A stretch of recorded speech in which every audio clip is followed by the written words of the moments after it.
Alors, bonjour, c'est moi sur la photo. Je m'occupe avec plaisir et honneur la présidence du club de Milan-Turin.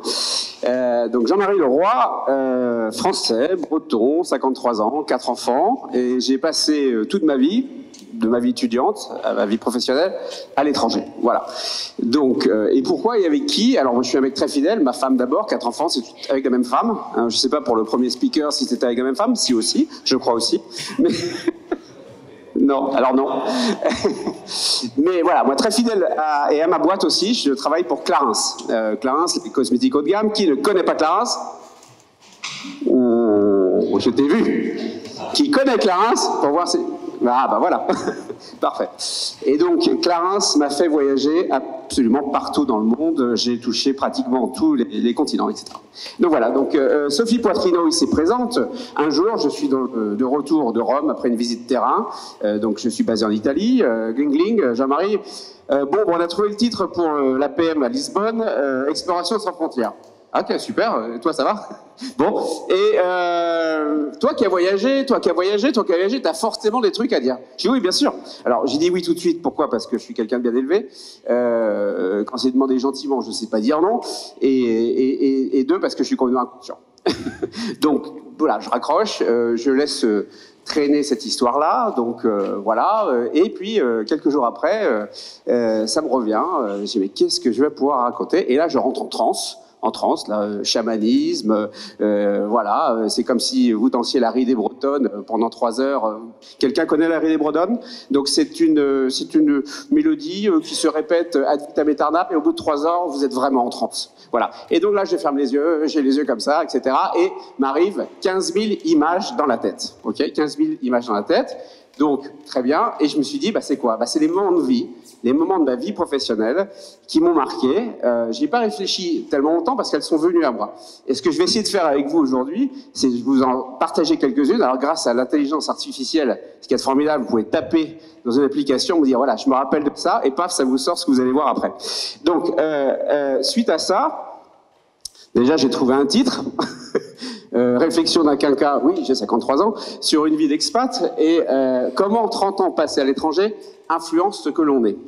Et vous allez voir qu'il y a 2 thématiques qui vont se retrouver. Donc, la première, qu'est-ce qu'on fait face à de nouvelles règles, à de nouvelles normalités? Et la deuxième, qu'est-ce qu'on fait à un nouvel environnement, principalement culturel? Vous êtes prêts à voyager? Je vais vous envoyer un peu partout dans le monde. On est parti? Allez, on y va. Alors, regardez ça rapidement, mais on va s'arrêter surtout sur le premier. Si la télécommande marche. C'est arrivé aussi au meilleur, à Steve Jobs, ça arrive tout le temps. Voilà.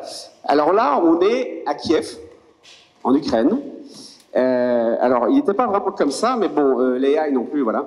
Et donc là, le thème que je voulais aborder, c'est qu'est-ce qu'on fait quand on a une nouvelle normalité? J'ai fait face dans ma vie professionnelle souvent à la corruption, et surtout au début de ma carrière, mais pas que.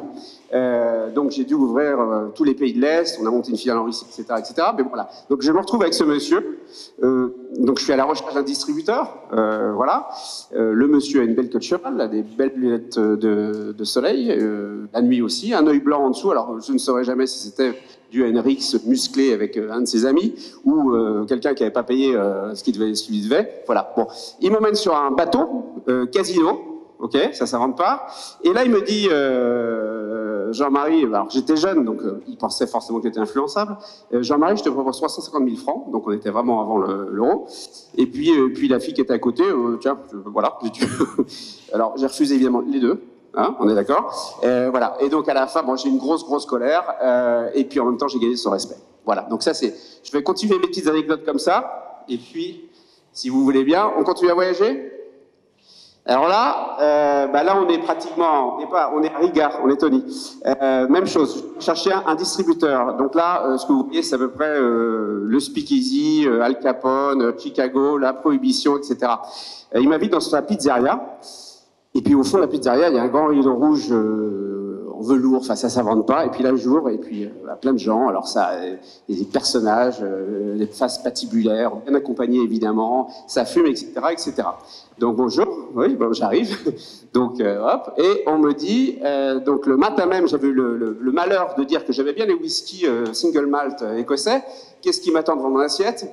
des whiskies single malt écossais. Voilà, donc début d'une petite corruption, mais pas que, parce que ensuite, là ça devient intéressant, donc il me sert une rasade de ce beau whisky, il prend un billet de 10 $, s'il veut arriver, comptez sur moi, le voilà, et donc il met feu au billet de 10 $, il le met dans le verre de whisky, il me dit « Drink that, a local tradition ». Ok, donc déjà, bon voilà, je ne suis pas très très mieux, voilà, mais ce qui vient après est encore plus intéressant, il me prend par l'épaule comme ça, il fait « You know, the first day, it's always the honeymoon ». Le premier jour, c'est toujours une lune de miel, après on voit. Voilà, d'accord. Donc, quand on est jeune, justement, il faut rester droit dans ses bottes, il faut montrer qu'on est plus fort et surtout pas, c'est évidemment à la tentation. Même si je suis reparti avec des whisky quand même, parce que bon là, ça va. Alors, voilà, là on est en Malaisie, on est à Kuala Lumpur, c'est bien des années bien après. Le personnage que vous voyez ici était beaucoup moins sympathique, c'était mon distributeur. Et à l'époque, l'iPad, c'est le produit. Hein, L'iPad, maintenant, tout le monde en a, etc. Mais à l'appart, ça vient de sortir. Tout le monde s'est dit, qu'est-ce que ce truc? C'est incroyable. Et donc, il veut m'en offrir un. Donc, moi, je refuse. Et qu'est-ce que je fais? Je l'offre à la tombola de fin d'année à mes employés. Donc, lui, il m'a pas acheté. Et deux, j'ai fait une heureuse parce qu'une des employés a gagné un iPad. Voilà. Donc, c'est moins filmique qu'avant. C'est moins... voilà. Mais c'est tout petit malsain. On est bon sur la corruption? On passe au deuxième point? Voilà, donc j'avance vite fait. Alors là, on est sur la deuxième partie de mon speech. C'est sur les différences, les petites différences culturelles qui sont absolument fabuleuses. Donc là, on est au Japon, on est à Tokyo. À l'époque, donc là, je suis déjà chef, hein, je suis plus vieux, donc je suis déjà chef. Donc, vous savez qu'au Japon, le protocole est juste... il y a 10 000 façons de dire au revoir et bonjour. Donc, il y a un monsieur en face qui, lui aussi, est chef, mais alors beaucoup plus âgé que moi. Donc, respect total, vous savez, dans la société japonaise. Et donc, on est tous avec nos sous-fifres, etc. Et un traducteur. Okay, parce que mon japonais est assez limité, gozaimasu, c'est pas partout. Donc, et voilà. Et donc là, le monsieur me fait passer un message en téléphone un peu arabe comme ça. Et puis, alors, tout est sérieux, tout le monde est là, tout le monde se regarde. Qu'est-ce qu'il va me dire? Bon, j'attends, donc je le regarde toujours avec signe de respect pendant que le message m'arrive, voilà. Et puis, finalement, le message arrive, donc je suis hyper content. Il me dit, monsieur, vous avez de très beaux sourcils.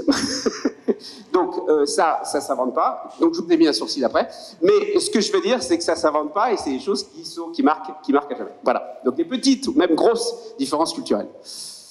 Alors là, c'est un moment de vie. On est où là? On est à Alma-Ata, c'est bien en Ouzbékistan? Non. Tashkent. On est à Tashkent en Ouzbékistan. Donc, je dois aussi trouver un distributeur. Et là, j'arrive. Je suis revenu, personne n'allait en Ouzbékistan à l'époque, et là, je suis reçu comme un roi. Complètement. Donc, il y avait quelqu'un qui était passé avant moi quelques années avant, c'était François Mitterrand. On lui avait filé aussi le même accoutrement. Et donc, là, on est dans une salle de 1000 mètres carrés et on est 8 personnes. Donc, ils ont invité ce comité local. Il y avait le patron de Siemens qui devait s'ennuyer ce soir-là. Il y avait le patron des Jeux Olympiques ouzbek. Pour ceux qui ont vu la vérité si je mens, il n'est pas fou. Il est ouzbek, non? Ça dit quelque chose? Personne? C'est bien. Donc, voilà. Et là, on mange. On est 8 ou 10. Dans une salle de 1000 mètres carrés, avec un plafond gigantesque. Et d'un seul coup, il y a la Céline Dion locale qui arrive, avec son petit orgue, et qui commence à chanter. Et là, on m'offre ce manteau-là, que vous voyez derrière, et je me retrouve au milieu, en train de danser, avec 10 personnes. Et alors là, franchement, tu sors, qu'est-ce que j'ai fait? J'ai appelé mon copain, j'ai dit, tu sais ce que je viens de faire? Voilà. Donc, je voulais partager ça avec vous. Moment de vie, moment culturel, gravé à jamais dans ma mémoire, comme vous pouvez l'imaginer. Alors là, on est au Mexique. Donc là, bon, là, je suis encore super chef. Encore plus chef. et voilà. Et donc là, j'ai le patron de la plus grande chaîne de magasins, mon plus gros client, en fin de compte, qui arrive, et moi, je ne sais pas. Donc voilà, j'arrive, bah, tu connais. Et donc, il me tend les bras, et moi, j'ai fait 2 gros poutous, comme ça, sauf que ça sert à bracho au Mexique, et qu'on ne touche pas les lèvres de son client. Voilà. Donc, je l'ai fait une fois, je n'ai pas fait 2. OK? Il n'était pas comme ça. Alors attention, là on est à Almaty, au Kazakhstan. Et là aussi, j'étais en recherche de distributeur. Alors là, du coup, on l'a pris. Mais quand vous allez là-bas, alors ça c'est du cheval faisandé, bien faisandé. Ok. Voilà, c'est pour me faire honneur, on nous fait manger ce beau cheval, sauf que, attendez, parce que je vois sourire, mais donc à la fin, l'honneur suprême, c'est de prendre l'œil du cheval et de le donner à qui? À Jean-Marie Leroy. Donc, je ne vous raconte pas le retour en avion, enfin plutôt dans les toilettes de l'avion. Voilà, je vous passe les détails. Voilà. Donc, sur la première partie, sur la corruption, que faire face à de nouvelles règles, bon, moi, je me suis toujours tourné vers mon moi profond, sur mes vraies valeurs, hyper important, parce que je pense qu'au début d'une carrière aussi, il y a des gens qui ont vacillé, il y a des gens qui ont accepté, il y a des gens qui ne sont pas retrouvés, il y a des gens qui, quand vous êtes bossé dans une boîte, vous voulez briller au début de votre carrière, etc. Et donc, forcément, vous faites des choses qui ne sont pas forcément terribles. Donc, je pense que vraiment, face à la corruption, toujours se tourner sur les valeurs. Et l'importance, justement, de choisir une boîte qui soit complètement en phase avec vos valeurs, c'est le cas d'une boîte familiale comme Clarins. Donc voilà, c'est pour ça que je suis resté depuis 30 ans. Bon, après, vous savez, quand vous êtes plus chef, vous êtes plus sage, vous voulez plus montrer l'exemple, donc ça vient relativement naturellement, mais attention à ça en début de carrière et même après. Ensuite, sur la partie différence culturelle, bon, il n'y a pas 36 solutions, vous savez, vous avez tous vécu à l'étranger, vous vivez tous à l'étranger, c'est une chance incroyable, il faut faire l'éponge, il faut s'adapter. Évidemment, ça développe votre quotient émotionnel parce que vous avez des gens qui sont différents de vous. Donc ça, évidemment, il faut se mettre là-dessus. C'est une chance. Ça apprend l'humilité, à mon avis. Ça apprend le goût des autres. Donc ça, c'est quelque chose d'assez fondamental, selon moi. Et paradoxalement, en tant que Français, on se sent plus français parce que forcément, on ne vit plus en France, donc on est obligé, on est vu comme un Français. Et donc voilà, je sais que je suis en retard. Alors, je finis avec ça. Qu'est-ce que c'est 30 ans passés à l'étranger? C'est un formidable enregistrement. Et puis à la fin, on devient une meilleure personne. Merci beaucoup.